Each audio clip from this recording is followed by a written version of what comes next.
사무엘서 우리 같이 나누고 있는데요. 사무엘서의 가장 큰 제목은 성공의 삶, 실패의 삶이라고 그랬죠.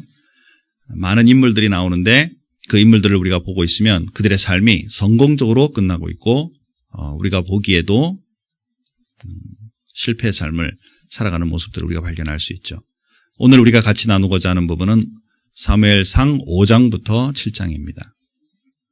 간단하게 다시 한번 정리하면요. 사무엘은 큰 인물, 세 인물로 사무엘서가 구성되어 있다는 걸 아시면 좋겠습니다. 큰 인물 사무엘, 1장부터 7장까지, 그 다음에 이제 사무엘상 8장부터 12장까지는 이제 사울에 대해서 이제 나오게 됩니다. 그리고 마지막으로 이제 사무엘하 2장부터 사무엘하 마지막까지는 사울 왕입니다. 물론 크게 했습니다. 그 속에는 엄청난 스토리들이 있습니다. 그렇죠? 오늘 우리가 이제 살펴보는 것은 사무엘 시대 속에 이제 사무엘 시대가 시작되고 있는 그 시대의 마지막 부분인 이제 5장부터 7장을 우리 같이 나누게 됩니다. 지난 시간에 우리가 뭘 얘기했냐면 엘리 제사장에 대해서 얘기했습니다. 하나님의 일꾼이고 아주 굉장한 직무를 맡고 있는데 영성은 대단히 떨어져 있는. 그래서 그 아들들로 인해서 이제 굉장히 힘들어하고 있었고 이스라엘은 결국 법궤, 하나님의 궤를 이방인들에게 빼앗기는, 블레셋 사람들에게 빼앗기는 장면을 지난 시간까지 얘기했죠. 그래서 이제 오늘 5장, 6장, 7장에서는 그 궤가 돌아오게 됩니다. 그래서 그 스토리를 먼저 잠깐 얘기를 해드리고 그리고 나서 오늘 본문을 들어가려고 합니다. 자, 싸움이 여기에서 일어났죠.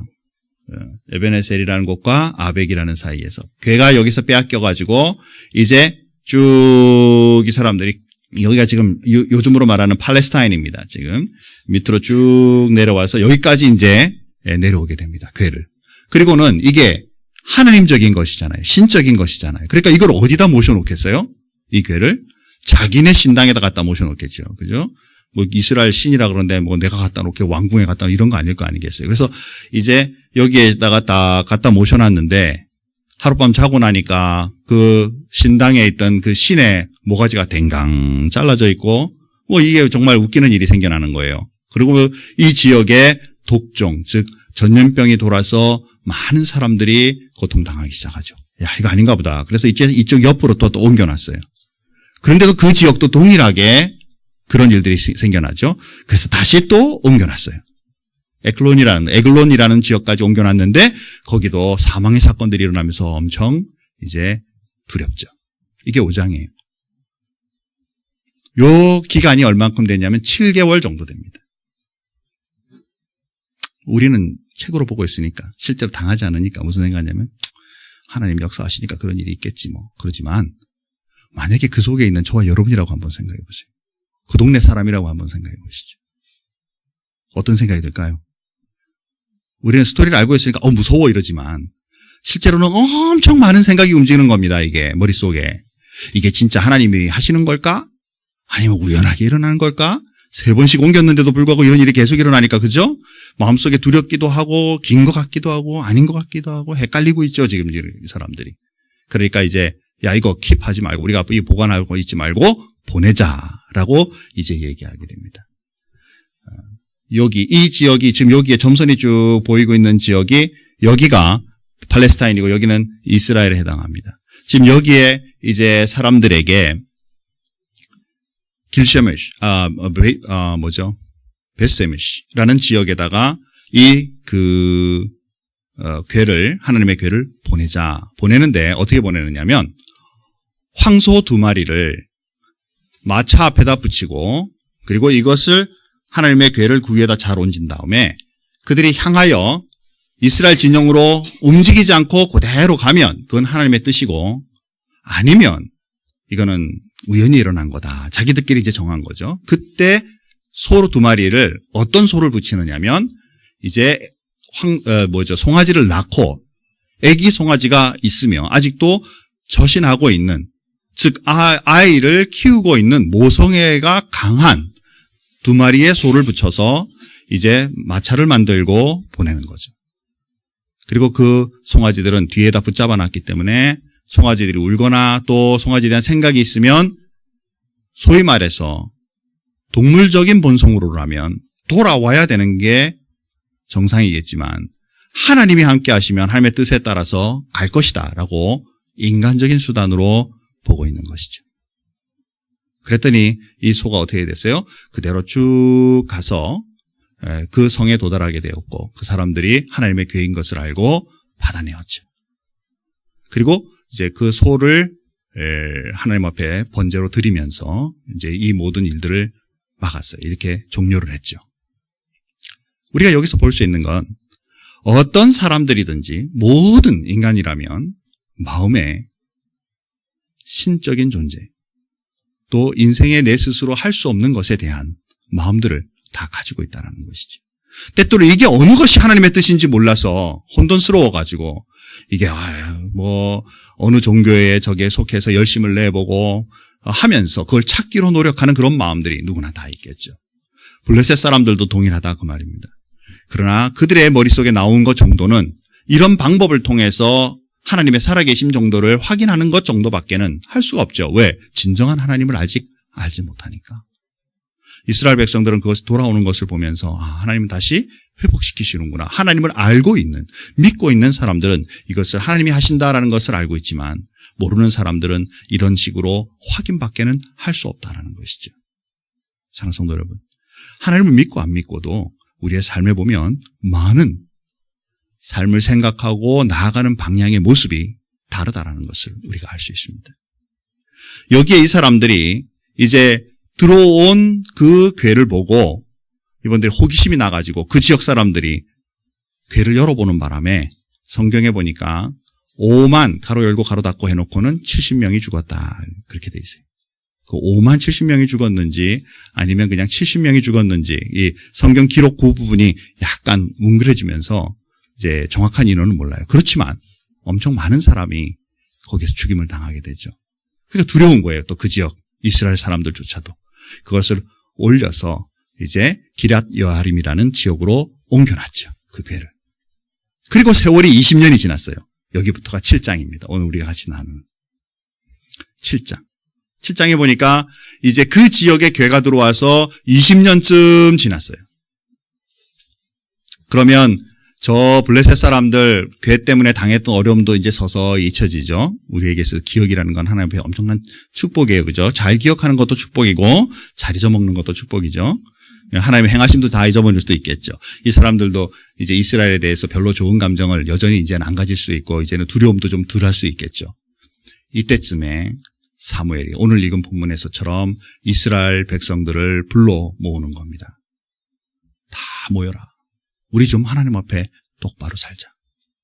시대에 그동안에 엘리 제사장으로 이제 시대 속을 살고 있다가 어린 사무엘이 점점 크면서 아마도 이제 20년이 지났으니까 꽤 이제 사회적으로나 나이적으로나 풍채적으로나 이제는 하나님의 일꾼으로 사람들에게 리더로서 쓸 만큼의 모습이 되었겠죠. 그리고는 온 백성들에게 얘기하는 겁니다. 다 모여라. 우리 하나님 앞에 똑바로 한번 서보자. 새 시대의 새로운 지도자가 탄생하는 모습이 오늘 읽은 본문의 말씀이다라는 것이죠. 사랑하는 성도 여러분, 사무엘 이 모습을 통해서 하나님의 일꾼으로 서가는 든든한 인생의 성공자, 성공의 삶의 모습을 우리가 한번 확인해보자라는 것입니다. 우리가 잘 알다시피 사무엘은 처음부터 기도로 시작된 인물이에요. 그의 어머니가 자녀가 없어 고통하고 사람들로부터 또 심지어 자기 둘째 부인으로부터 많은 수모를 당하면서 하나님 앞에 엎드리며 하나님 나에게 자녀를 주십시오. 이 자녀를 하나님 앞에 드리겠습니다. 약속하며 기도하며 낳은 아이.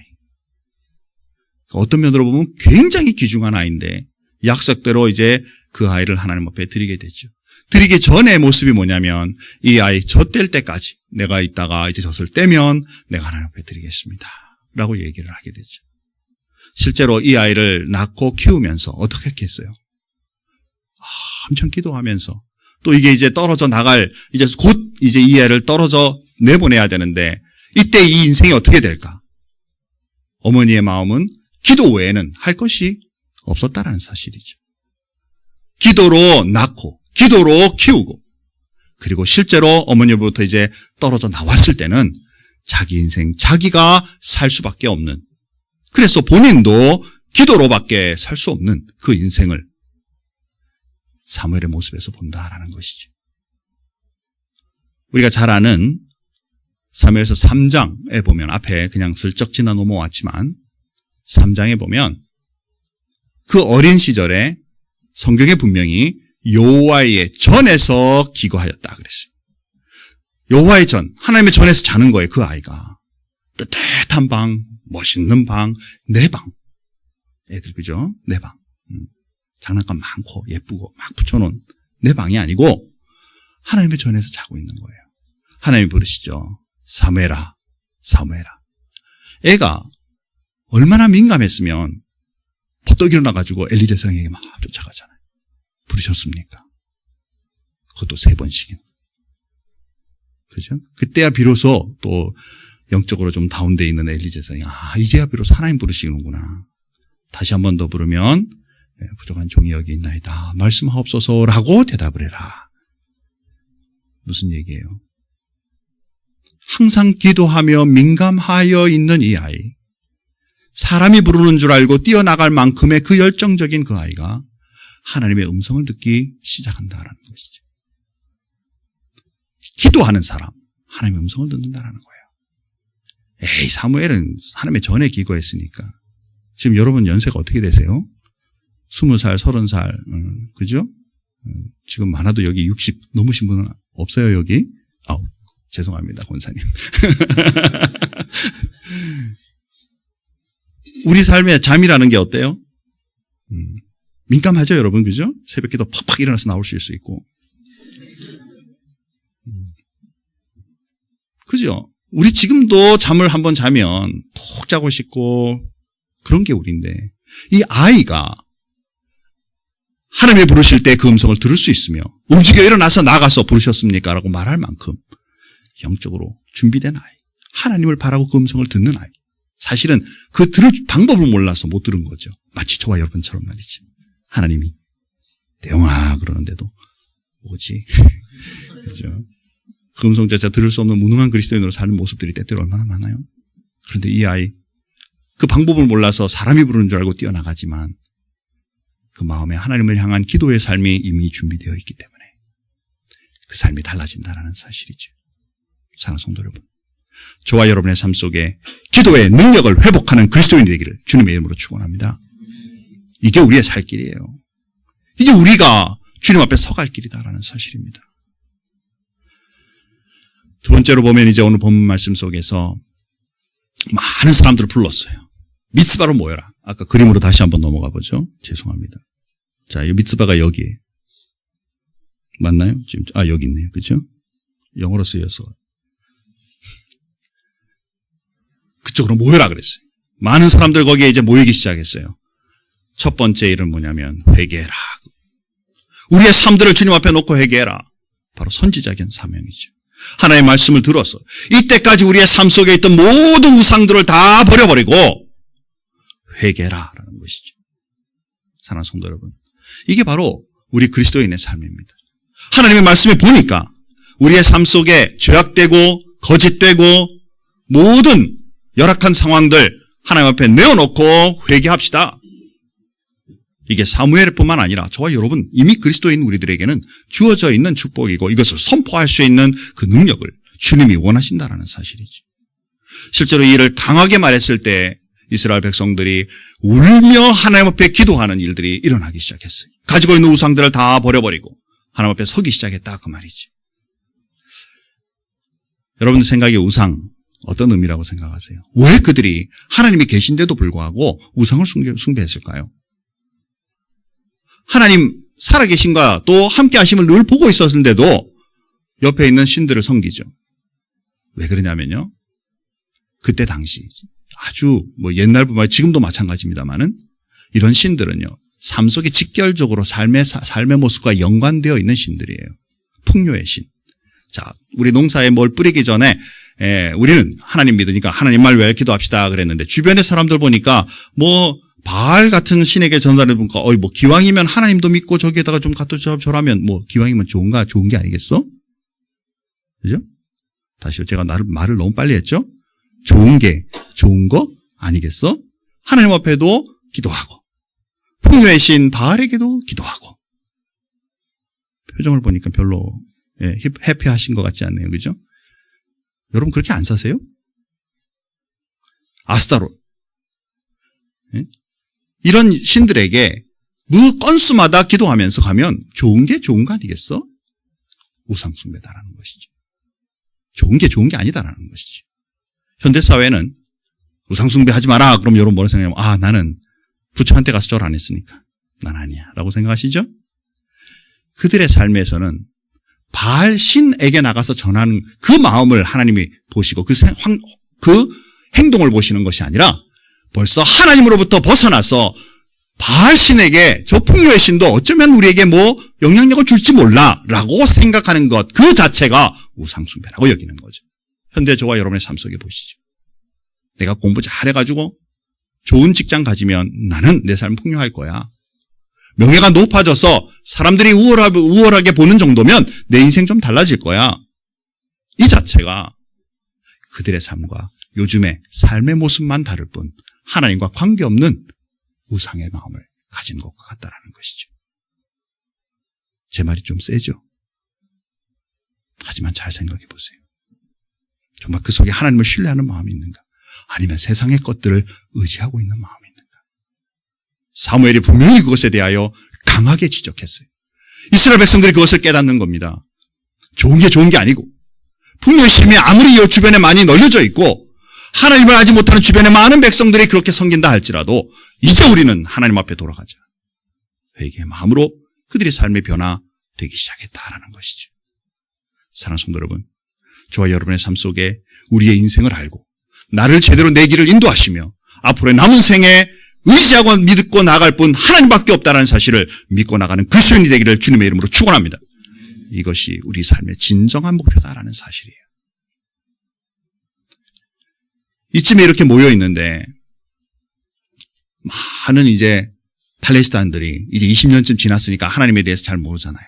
침공해 들어오기 시작했죠. 야, 미츠바에 엄청 모였대더라. 우리 한번 가가지고 전쟁 한번 일으켜서 싹 쓸어버리죠.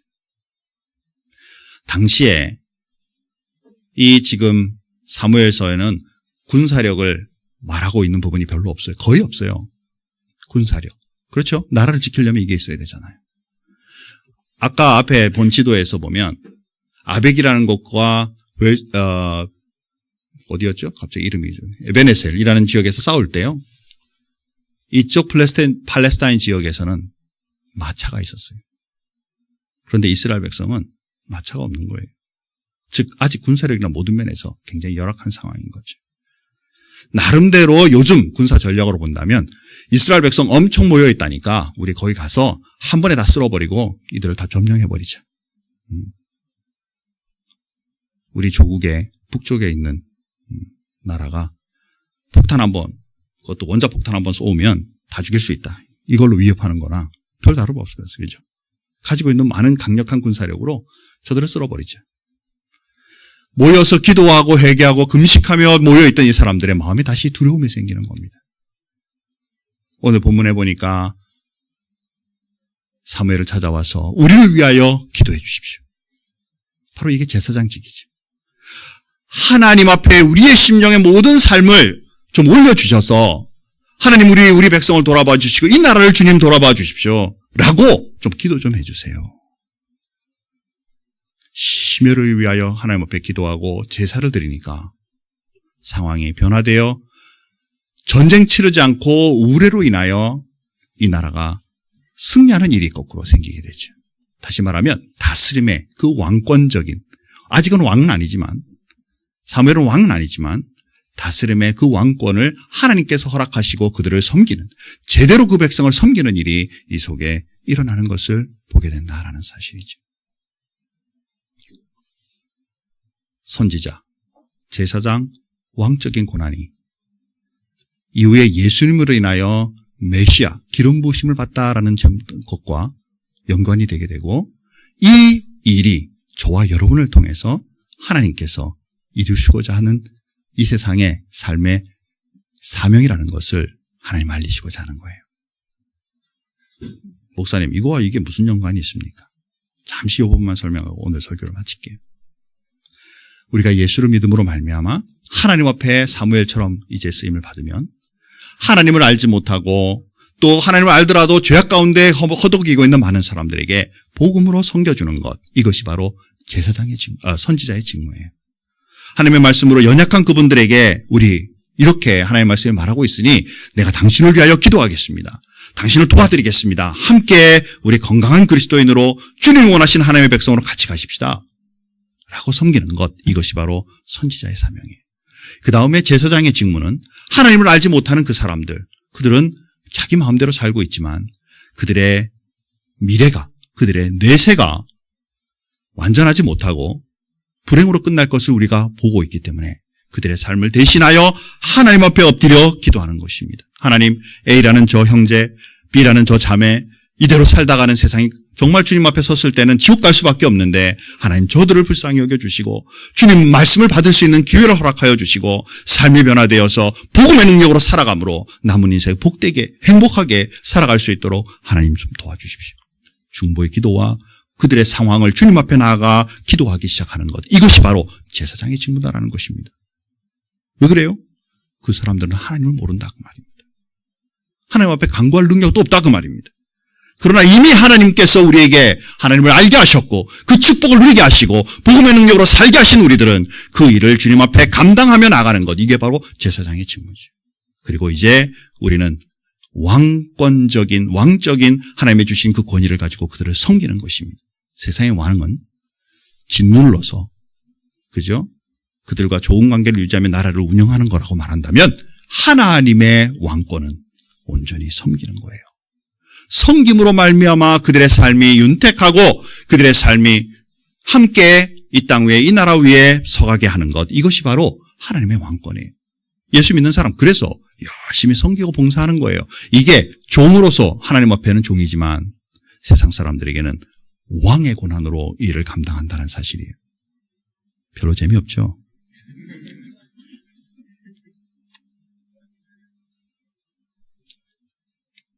왕은 섬기라고 하나님으로부터 권위를 주신 자예요.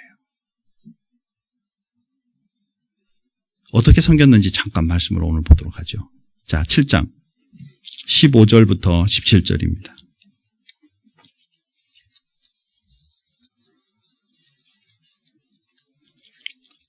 좀 길지만 한 목소리로 다 같이 한번 읽어보겠습니다.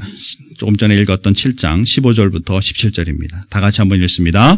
사무엘이 사는 날 동안에 이스라엘을 다스렸으되 해마다 베델과 길갈과 미스바로 순회하여 그 모든 곳에서 이스라엘을 다스렸고 라마로 돌아왔으니 이는 거기에 자기 집이 있었음이니라. 거기서도 이스라엘을 다스렸으며 또 거기에 여호와를 위하여 제단을 쌓았더라. 아멘.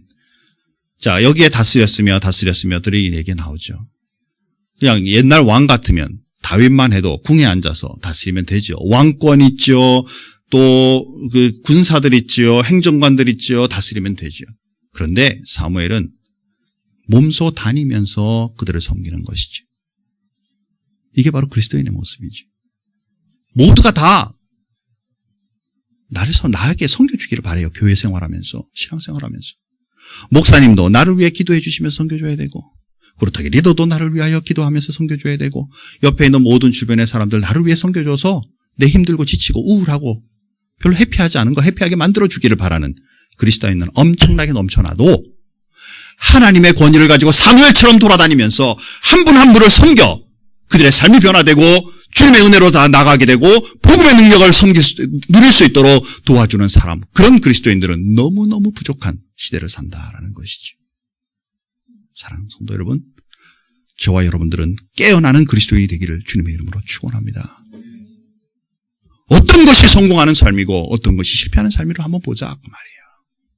섬김을 받고 그냥 맨날 교회만 가면 막 어느 형제님 일로 오세요, 자매님 일로 오세요, 먹을 거 여기 있어요, 막 이런 것만 누리기를 원하신다면, 그게 행복이라고 생각하고 그것이 진정한 성공이라고 누리신다면 말씀적이지 않다라는 사실이에요.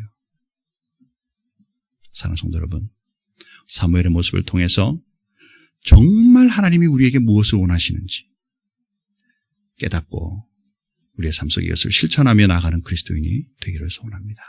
말씀을 맺죠. 기도로 뭉쳐진 사무엘의 삶은 이스라엘을 변화시켰어요. 주변의 모든 일들을 변화시키고 그들을 제대로 섬기는 모습을 봐요. 그로 인하여 하나님의 능력을 경험케 하시는 일들을 우리는 말씀을 통해 보게 됩니다. 저와 여러분의 삶 속에 하나님 앞에 기도와 그 받은 바 말씀으로 제대로 이 세상을 섬겨감으로 인하여 내 주변에 나에게 주신 이 영역 가운데 하나님의 귀한 일꾼으로 주님의 자녀로 영향력을 끼치는 그리스도인으로 살아갈 수 있도록 여러분의 삶이 주님 앞에 바로 서기를 주님의 이름으로 축원합니다. 다 같이 기도하겠습니다. 하나님 아버지, 오늘 말씀 속에서 사무엘의 삶을 통해서 우리 성경에서는 굉장히 중요한 인물이고 뛰어난 인물이기 때문에 그는 언제나 최고의 위치에서 최선의 것들을 누리며 살았을 것이라고 착각할 수 있습니다. 그런데 태어남부터 시작해서 주님 앞에 서는 그날까지 그의 삶은 철저히 기도하는 삶이었고 하나님의 말씀을 중요시 여기는 삶이었고 그 말씀을 선지자적으로 제사장적으로 왕적인 권위를 가지고 하나님 앞에 그 일을 감당했던 그 인물인 것을 우리는 보게 됩니다. 우리가 생각하는 선지자, 제사장, 왕권은 굉장히 높은 그런 수준의 사람이랄 거라고 생각하지만 막상 우리가 그 말씀을 묵상해보면 그는 철저히 이것을 가지고 제대로 나라와 주변의 사람들을 섬겨갔던 그런 사람인 것을 말씀을 통해 보게 됩니다. 하나님, 우리가 가지고 있는 성공하는 삶, 이것은 어떤 다른 사람보다 높아지는 것이고 더 부유한 것이고 더 넉넉한 것이고 언제나 감정적으로 행복한 것임을 우리는 때때로 이렇게 생각하며 살아가기도 합니다. 그러나 하나님의 말씀에서는 이거보다 한 걸음 더 나가고 있는 것, 우리는 말씀을 통해 묵상합니다.